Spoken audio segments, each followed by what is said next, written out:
शुरुआत में मनीषा जी के साथ करूंगी। आपके लेखन में प्रेम कब, कैसे और क्यों आया? मैं अगर प्रेम की बात करूं तो मेरी पहली ही कहानी एक प्रेम कहानी थी, प्रेत कामना।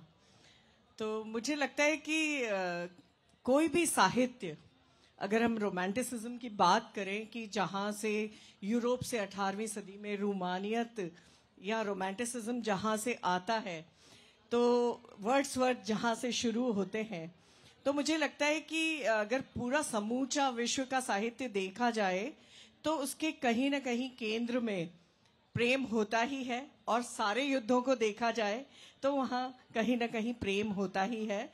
और मैं अगर ये बात कहूं कि प्रेम केवल रोमान है तो ये गलत होगा। प्रेम वह है जो हम हर सुंदर चीज से करते हैं। प्रेम हम अपनी धरती से करते हैं, अपने देश से करते हैं, प्रेम हम प्रकृति से करते हैं, बच्चों से करते हैं, और प्रेम करने से हम प्रेम करते हैं। इसीलिए जितने भी प्रेम कथाएं हैं, वो कल बात हो रही थी अपराध बिकता है, मुझे लगता है प्रेम उससे कहीं ज्यादा बिकता है। तो जब तक ये प्रेम बिकता रहेगा, साहित्य में प्रेम आता रहेगा। और मेरी पहली कहानी जो थी प्रेत कामना, वो एक प्रोफेसर और एक उसकी छात्रा की प्रेम कहानी थी। रश्मि जी, क्योंकि मैंने ये सवाल मनीषा जी से पूछा है और अलग अलग लोगों का जो इंटरप्रिटेशन होता है प्रेम का, वो चल रहा है, आप यूज करिए खाली उसे जी। अलग अलग लोगों का अलग अलग इंटरप्रिटेशन होता है प्रेम का। आपका क्या है? क्यों आपके लेखन में प्रेम आया और कैसे आया? और जैसा कि उन्होंने कहा कि प्रेम सिर्फ व्यक्ति से नहीं होता, प्रेम अपने धरती से, अपने देश के लिए, अपनी प्रकृति से, किसी के लिए भी हो सकता है। मेरे ख्याल से प्रेम के साथ ही हम जन्मते हैं, वो माँ के गर्भ में ही हमारे अंदर कहीं आ जाता है। और रोमान, ये बहुत अच्छा विषय आपने चुना है। तो वो रोमानियत जो होती है वो कहीं हम सब के अंदर है, और वो रोमानियत प्रेम से भी कहीं बड़ी चीज़ है, क्योंकि प्रेम जो आदमी का प्रेम होता है, मनुष्यों का प्रेम, वो टूट भी जाता है, उससे दुख भी आते हैं, जो हमारी एक्सपेक्टेशन होते हैं वो पूरी नहीं होती है। पर अगर हम रोमानियत हमारे अंदर जिंदा है तो वो हम खोज लेते हैं दुनिया में, दुनिया की हर शय में, हर चीज़ में हम एक रोमान खोज लेते हैं। और लेखन भी हमारे लिए एक रोमानियत है जो लगातार हमें हमसे प्रेम करना सिखाता है। दुनिया की हर चीज़, अभी आप देख रहे हैं हम सबसे वर्स्ट समय में रह रहे हैं, बहुत विकट समय है हमारा। रिश्ते, प्रतिबद्धताएं सब टूट रही हैं। अभी प्रतिबद्धता बड़ा ट्रेंडिंग शब्द सोशल मीडिया पे है। तो सब कुछ टूट रहा है, छिन्न भिन्न हो रहा है, इतनी हिंसा है, इतनी घृणा है।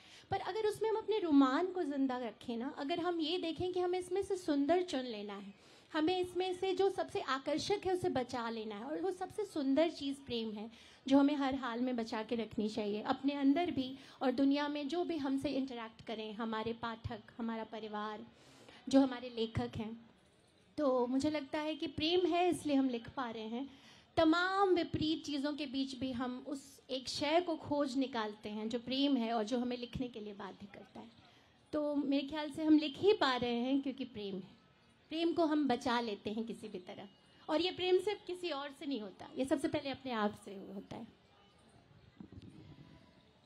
सुषमा जी, आपका जो लेखन है उसमें कुछ पंक्तियां यहाँ पर मैं कहना चाहूंगी। कितरा और तुम्हारी पीठ का पर लिखा मेरा नाम, जिंदगी की कशिश थी ये जो मौत पर भारी था। अब बात क्योंकि प्रेम की हो रही है और सेशन का नाम है थोड़ा रोमान हो जाए, थोड़ा क्यों, ज्यादा क्यों नहीं, क्यों नहीं ये? नेहा जी, अगर मैं इस बात को ऐसे शुरू करूं कि हम लोग कुछ भी क्यों लिखना चाहते हैं, शायद कुछ हमारा ध्यान आकर्षित करता है कोई चीज़ या हमें विचलित करती है, तब हम उसके बारे में कुछ लिखना चाहते हैं। बहुत पहले से मुझे ये चीज़ बहुत ज़्यादा अट्रैक्ट करती थी कि जिनके लिए जान भी देते थे 5 साल बाद बोरियत लगते हैं वो लोग भी, जिसके लिए आसमान उठा देने को वे तैयार रहते थे। तो मुझे बहुत जल्दी ये बात स्ट्राइक की कि प्रेम एक ऐसा एसेट है जिसका डेप्रिसिएशन बड़ा फास्ट है, और ये बड़ी आयरॉनिकल सी बात है।